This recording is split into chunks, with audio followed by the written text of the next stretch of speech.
조인섭 변호사의 상담소.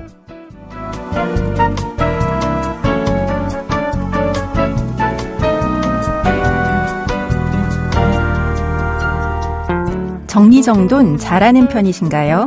정리정돈은 필요한 물건과 필요 없는 물건을 구분하는 것부터 시작한다고 합니다. 그런데 스스로 하기엔 의외로 에너지 소모가 커서 정리정돈 컨설팅을 받기도 한다는데요. 사람의 일도 마찬가지겠죠. 혼자 정리하기 어려운 일이 있다면 누군가에게 도움을 받아보셔도 되지 않을까요? 오늘도 당신을 응원합니다. 조인섭 변호사의 상담소, 지금 바로 문을 열겠습니다.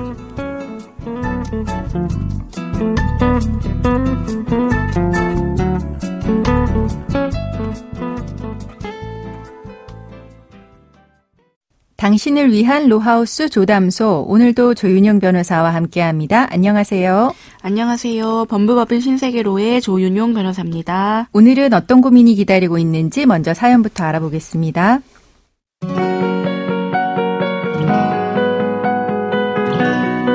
저는 남편과 30년 가까이 결혼 생활을 했습니다. 남편은 능력에 비해서 욕심이 많았습니다. 젊었을 때부터 직장 생활에는 관심이 없었습니다. 사업을 해왔지만 그때그때 다른 게 좋아 보이면 업종을 바꾸다 보니 돈은 벌지 못하고 빚만 잔뜩 쌓였죠. 결혼 20년 차쯤엔 저 몰래 제 인감을 가져다가 친구의 보증을 서는 바람에 보증빚을 떠안기도 했습니다. 거기에 최근에는 젊은 사람들이 하는 코인 투자도 했는데 결과가 좋지 않아서 빚만 더 늘어나게 됐죠. 저는 그런 남편과 먹고 살기 위해서 마트와 식당에서 아르바이트를 했습니다. 물론 친정 부모님이 생활비와 사업자금을 보태주신 건 있지만 또 시부모님도 돌아가신 뒤에는 작은 건물을 상속받아서 약간의 월세 수입도 얻을 수 있었지만 얼마 전에 남편이 또다시 코인 투자하다가 실패한 것을 알게 됐습니다. 더 이상 이 사람에게는 희망이 보이지 않더라고요.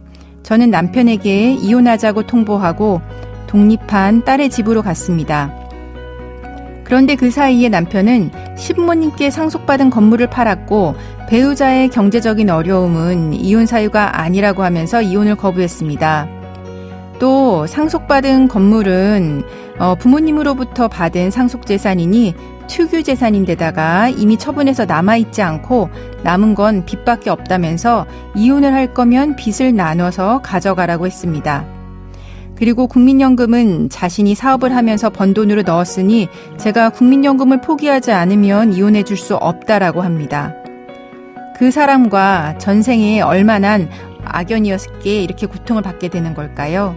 꼭 이혼하고 싶고 부모님께 상속받은 재산도 재산 분할로 받고 싶습니다.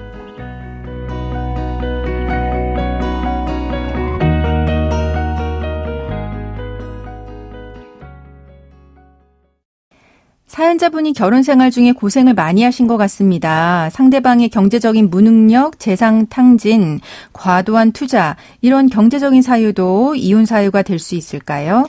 네, 상대방이 약 30년의 혼인 생활 동안 가정에 소홀하고 제대로 경제활동도 하지 않고 과도한 채무를 일으켜 가정을 경제적으로 위태롭게 만들었고 심지어 배우자인 사연자님을 속여서 사연자님에게까지 보증채무의 부담을 안긴 사정 등을 본다면은 재판상 이혼 사유에 해당될 것으로 생각됩니다.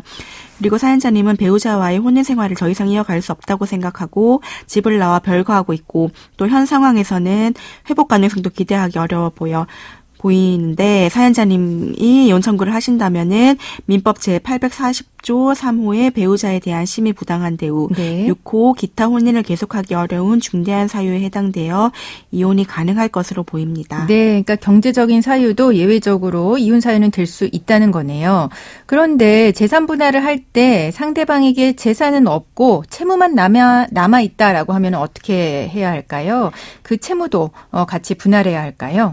예, 재산 분할의 대상은 원칙적으로는 혼인 중에 쌍방의 협력에 의해서 취득한 재산입니다. 그런데 이는 적극 재산뿐만이 아니라 빚, 즉 소국 재산에 대해서도 적용이 됩니다. 네. 그래서 부부 중에 일방이 혼인 중에 제3자에게 채무를 지게 된 경우 이 채무가 거주지 집을 마련한다거나 생활비를 마련하기 위해서 발생한 경우처럼 일상가사, 즉 가정생활을 위해서 발생한 채무라면은 재산분할의 대상으로서 청산의 대상이 됩니다. 네, 네. 반면에 부부 일방이 진 채무가 가정생활과 관계없이 단순히 일방의 개인적인 용도로 진 빚이라면은 재산분할의 대상에 포함될 수 없습니다. 그럼 사연의 경우는 어떻게 될까요? 네, 상대방이 사업을 하면서 빚이 계속 발생하였는데요. 비록 남편이 사업 운영을 제대로 하지 못한 잘못은 있지만은 가정생활을 위해 운영한 사업이고 또 사업을 통해 얻은 수익으로 생활비를 조달하였다면은 부부 공동의 이익을 위해 발생한 채무로 보고 청산의 대상이 될 수 있습니다. 네. 다만 사연자님 몰래 대출을 받아서 주식 투자나 코인 투자를 한 경우에 일상가사와는 관계없는 투자임이 명백하다면은 재산분할의 대상에서 제외될 수는 있습니다. 네. 그런데 사연을 보니까 이제 상대방이 시부모님한테 상속받은 건물을 이혼소송 전에 이미 처분한 것 같습니다. 이럴 경우에 그 건물 재산분할 대상이 포함될 수 있을까요? 예, 그 부부 중에 일방이 상속받은 재산의 경우에는 혼인 중에 부부가 협력하여 취득한 재산이 아니므로 일방의 어떤 특유재산에 해당합니다. 네. 그런데 특유재산이라 하더라도 재산분할의 대상에서 모두 제외되는 것은 아니고 부부 중에 다른 일방이 특유재산의 관리와 유지에 기여한 것이 인정된다면은 재산분할의 대상에 포함될 수 있습니다. 예, 사연자님의 경우에 혼인기간이 30년이 넘고 또 건물을 상속받은 후에 월세를 지급받아 생활비에 충당한 것으로 볼 때 사연자님께서 상속재산의 관리에 상당히 참여했을 것으로 보입니다. 네. 또 사연자님이 혼인기간 중에 식당, 마트 등에서 꾸준히 일하면서 생활비를 마련함으로써 상속재산을 처분하지 않고 유지할 수 있었을 것입니다. 이렇게 혼인기간과 사연자님이 상속재산의 관리와 유지에 기여한 사정을 볼 때 상속받은 건물은 재산분할의 대상에 포함될 수 있을 것으로 보입니다. 네, 이제 상속받은 건물도 재산분할 대상에 포함이 되는데 다만 지금 상대방이 이혼소송 전에 처분을 했습니다. 이 처분이 된 재산도 분할 대상에 포함이 될까요? 예, 별거하고 있는 동안에 상대방이 무단으로 건물을 처분을 하였는데요. 네. 이 경우 상속 건물 자체는 처분하여 존재하지 않게 되었지만은 그렇다고 해서 재산분할의 대상이 아예 되지 않는다고 할 수는 없고 네. 상속 건물을 매각하여 받은 대금을 재산분할의 대상으로 삼을 수는 있습니다. 아, 네. 예, 만약에 상대방이 매각대금을 받아 사용해 버렸다고 하더라도 이것을 일상 가사를 위해 사용하는 등의 어떤 정당한 사용 목적을 밝히지 못한다면은 그 매각대금을 그대로 보유한 것으로 추정하여 재산분할이 이루어지게 될 것입니다. 네. 근데 사연을 보면 상대방이 국민연금을 포기하지 않으면 이혼해 줄 수 없다라고 하고 있는데 이혼할 때 국민연금 포기할 수도 있는 걸까요? 예, 국민연금법상에 즉 현재 이혼 배우자의 분할연금 청구권이 인정되고 있습니다. 예, 그런데 당사자들 간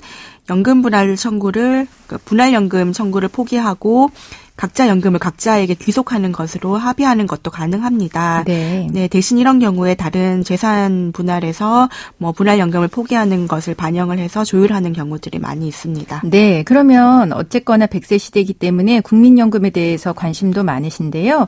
이런 국민연금 분할과 관련해서 주의할 점이 있을까요? 예, 국민연금법이 정하는 노령연금은 이혼한 배우자가 노령연금 수급권자이고 또 그 배우자와의 혼인기간이 5년 이상이고 또 국민연금 수령 개시일이 본인이 되었다면은 그 배우자의 노령연금액 중에서 혼인기간에 해당하는 연금액을 균등하게 나눈 금액을 분할해서 받을 수 있습니다. 네. 그런데 협의상 또는 재판상 재산분할 절차에서 이혼 당사자 사이에 연금의 분할 비율을 다르게 정하기로 하는 합의가 있었거나 또는 법원이 이를 다르게 결정하면은 그 비율에 따르게 되어 있습니다.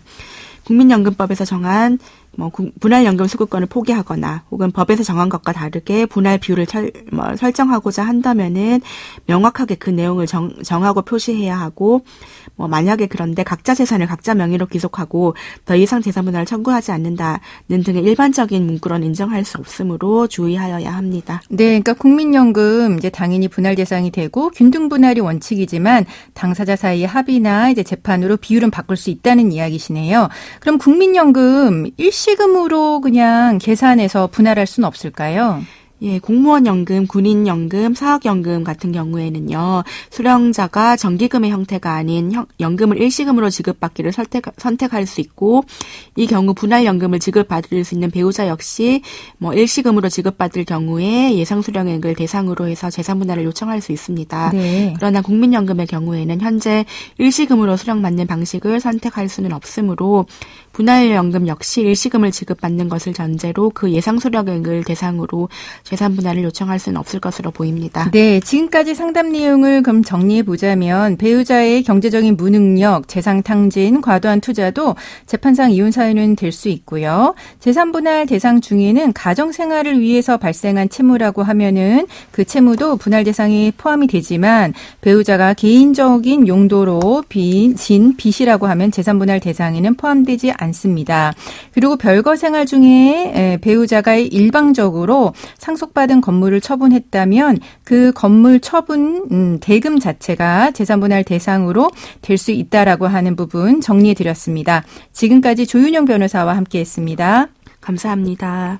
조인섭 변호사의 상담소는 유튜브를 통해서 다시 듣게 하실 수 있습니다. 궁금한 점이나 건의할 사항이 있으면 댓글을 달아주세요.